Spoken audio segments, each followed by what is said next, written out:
सभी को रहे समझा, जल्दी ही वापस लौटूंगा।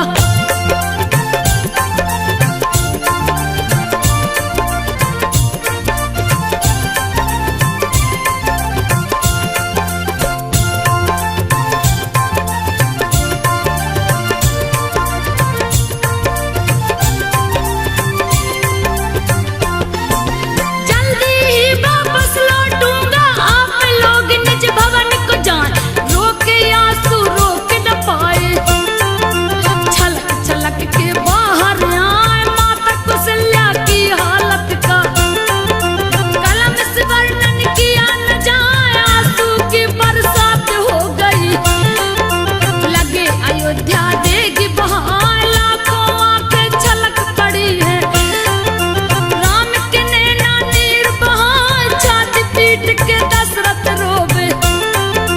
राम राम बस राम चिल्लाए शोक में व्याकुल जनता हो गई।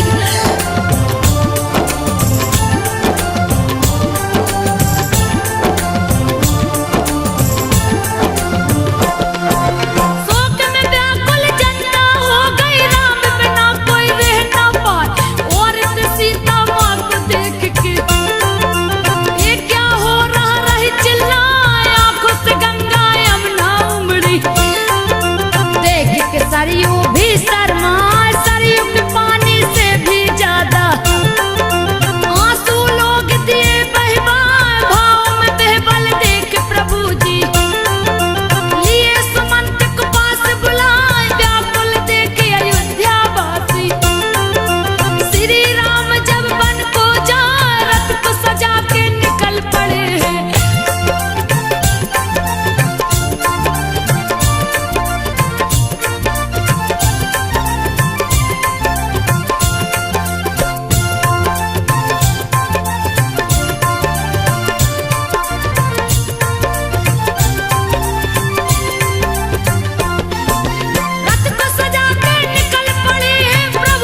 सिद्धि नव नदी को पावे। अनसुईया कर सेवा सहाय, सती बहुत ही पतिव्रता थी। पति सेवा लिया धर्म बनाए, रोज पति की सेवा करती।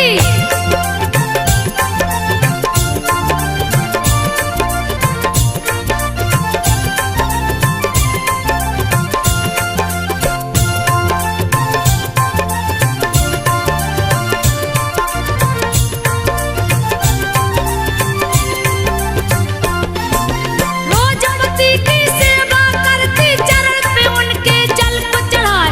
एक दिन वे तोड़े है समाधि, पत्नी से बोले हर साय, हे अनसुईया पानी लाओ।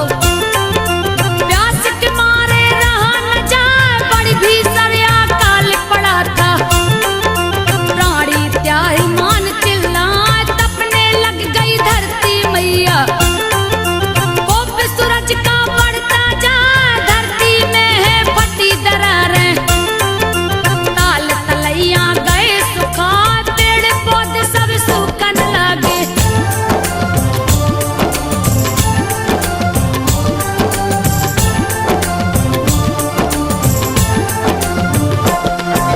पेड़ पौधे सब सूखन लगे, भूखे बच्चे रह चिल्लाए, कितनों के ही कंठ सुखाने। पानी कहीं नजर न आए, खाने की तो बात दूर है। पानी पानी सब चिल्लाए, यात्री उनको भी प्यास लगी है। सती अनसुईया गई घबराए, दूर दूर तक दौड़ी माता। पानी कहीं नजर न आया, सूखा होगा गला पति का। माँ की चिंता बढ़ती जाए, घना घोर जंगल में पहुंची।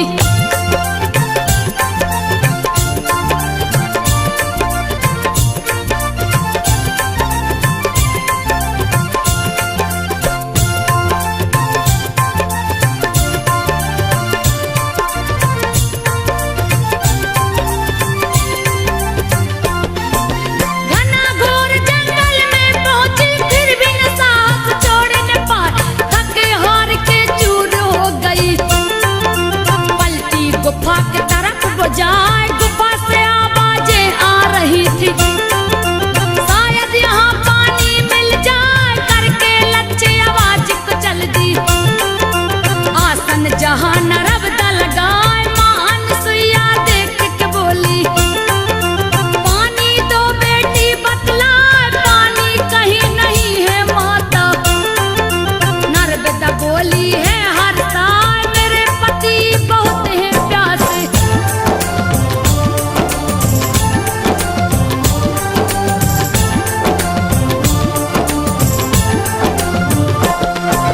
मेरे पति बहुत है प्यासे, तड़प के देंगे जान गंवाए। तभी नर्मदा ने बतलाया, गंगा का लो ध्यान लगाए। मेरी बहना वो लगती है, बड़ी दयालु है कहलाए। उसी का ध्यान धरो है माता, पानी कहीं से देगी लाए। सती ने अपना सत्य दिखाया, गंगा माँ तब हुई सहाय। स्वर्ग से उतरी है धरती पे, कल कल धारा बहती जाए। माँ गंगा तब प्रकट हो गई।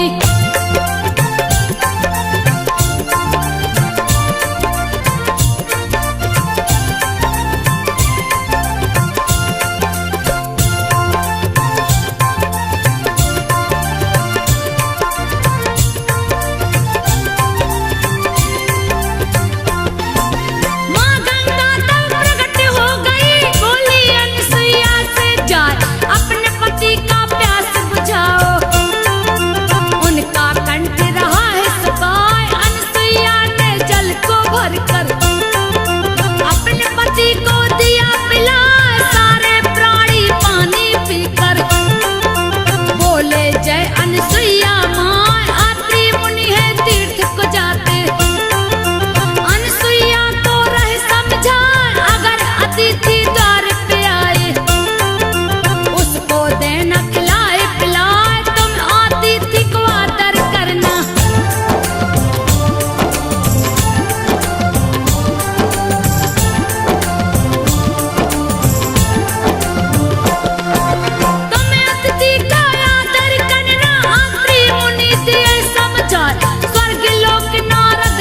पहुँचे, जाकर झगड़ा दिए लगाए। उमा रमा ब्रह्माणी से बोले, सती अनसुईया समाई है ना, उसका तप है बढ़ता जाता, जल्दी कीजिए कोई उपाय। तीनों ने कामदेव को भेजा, रति भी संग रही अजमाए, हरा भरा किया बाग बगीचा, सुंदर फूल दिया है उगाए, मंद मंद है वायु चलती।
हेलन दिया